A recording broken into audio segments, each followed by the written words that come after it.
ಮತ್ತೊಂದು ಕಡೆ ಮುಂದಿನ ದಲಿತ ಸಿಎಂ KH ಮುನಿಯಪ್ಪ ಎಂಬ ಕೂಗು ಕೂಡ ಕೇಳಿ ಬರ್ತಾ ಇದೆ.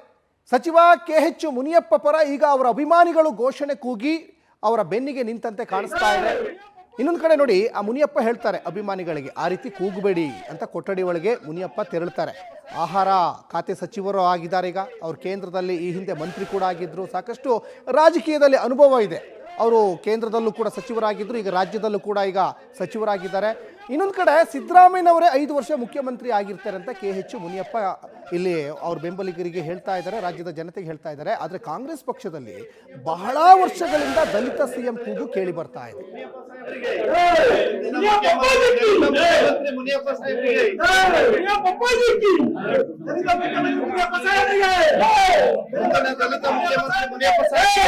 ಮುಂದಿನ ದಲಿತ ಮುಖ್ಯಮಂತ್ರಿ ಮುನಿಯಪ್ಪ ಸಾಹೇಬರಿಗೆ, ಮುಂದಿನ ದಲಿತ ಮುಖ್ಯಮಂತ್ರಿ ಮುನಿಯಪ್ಪ ಸಾಹೇಬರಿಗೆ.